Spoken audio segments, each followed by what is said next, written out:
Hey, what is up guys? My name is Oleg, this is Bond. Welcome to the channel. In today's video, I'm going to do an unboxing of another cheap Chinese watch.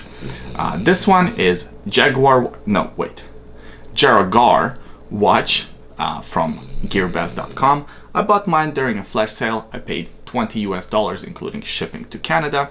Now, I have a bit of a soft spot for these Chinese homage watches. So far, my experience has been great, but you never know. It is a cheap watch from China.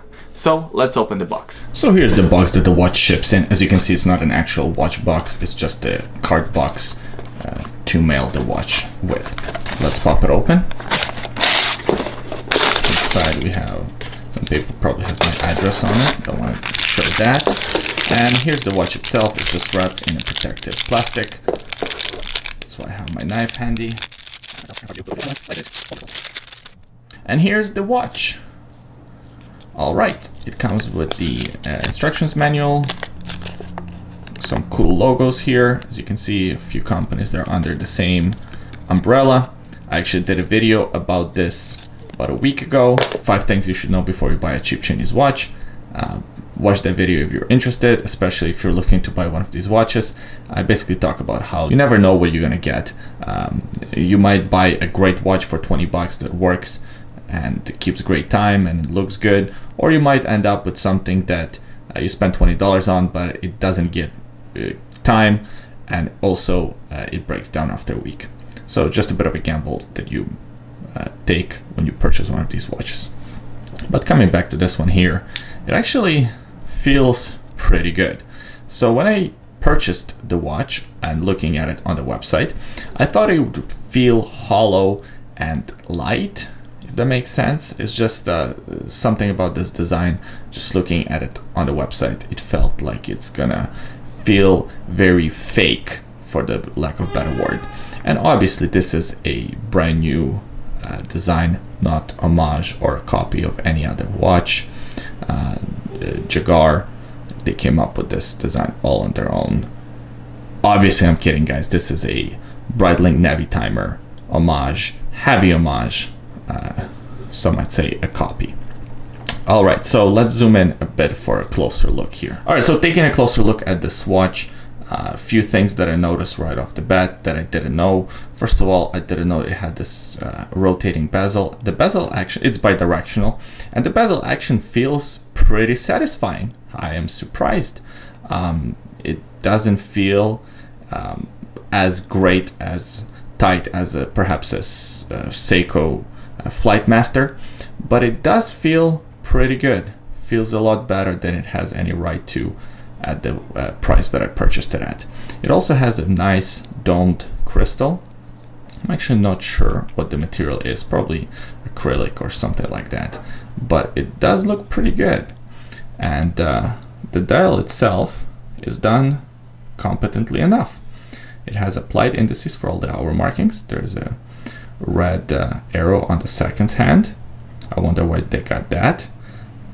There are 3 subdials here. The subdials are, here we have the date, here's the 24-hour indicator, and here is the days of the week. All right, done fairly well. At the back, we can see this gorgeous movement, beautifully decorated, 65 jewels, gold plated, white gold, obviously. Just amazing. Again, I'm kidding, guys. It's a very ugly movement, standard to a lot of these watches. Very tight rotor, actually. Doesn't turn well. Let's see if it has hand winding. All right, it does have hand winding, because if it didn't have hand winding, this watch would be practically useless with that tight rotor, because you can't use an automatic watch that has a tight rotor like this. You will never wind it enough to keep the power reserve.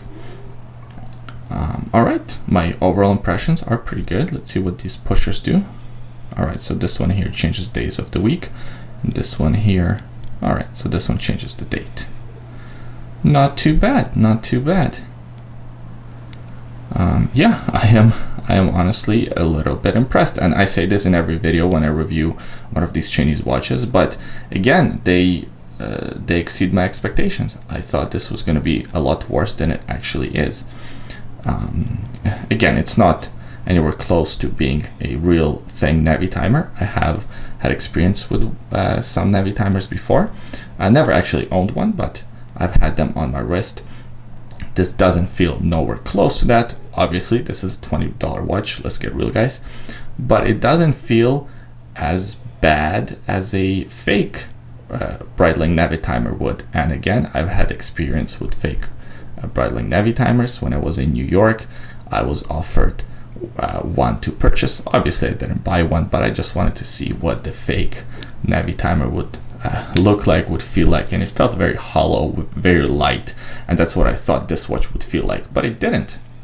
This feels pretty good. Taking a closer look at this leather strap, it's pretty nice. Again, it's not fantastic because the price of the watch, I paid $20 for this on a flash sale, and a good leather strap costs multiple times of how much this whole watch costs.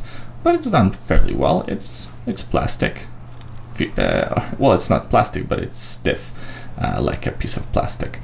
And but it's thick, and I think it would hold for a little while. And if you have had any one of these cheap Chinese watches, you know exactly how this leather strap feels. One thing that I do like is that it's sized well for this watch. I still haven't done a full review of my Taviz 999, that's the open heart moon phase watch. There's an unboxing on the channel already, but one thing to note about that watch, and I'm kind of spoiling the review, is that the leather strap is not sized correctly to the watch. So there's about a 2mm gap on the leather strap, and it feels very annoying because it keeps on shifting back and forth. This one here is sized correctly, and as little of a thing as that is, we kind of take that for granted. I'll give them props for that. So before I end this unboxing here, let me just pop it on my wrist and show you what it looks like. Alright guys, so here's what the watch looks like on my 7¼ inch wrist. As you can see, it's a big watch. I actually didn't realize how big it was until I put it on my wrist, even holding it in my hands and just looking at it on the website before I purchased it. It didn't feel as big as it is. So if you have a smaller wrist, maybe under 6½ inches, I'd suggest stay away from this watch. But if you're 6½ inches and up wrist, plus if you have a kind of body frame to pull off a bigger watch, it's not too bad. I think the video makes it look a little bit more gigantic than it actually is on the wrist, but it is a big watch. All right, my friends, so that was my review of Jaragar Breitling Navitimer. It's a Chinese homage. Either you like it or you don't. There is no in between. So far, it looks like a pretty good watch, but I won't know until I wear it on my wrist for 1 week straight, and in a few weeks time I'll give you a full review, the dimensions, accuracy report, pros, cons, the whole 9 yards. So if you're looking to pick one up, maybe wait for that video before you do. But if you're impatient, so far looks like a pretty good watch, and if you buy it during a flash sale, it's only 20 bucks. The risk is not that big. I hope you enjoyed this video. Click the thumbs up if you did, subscribe to the channel, and leave your thoughts below on this watch. I always enjoy reading them. Thanks for watching, and I'll see you next time.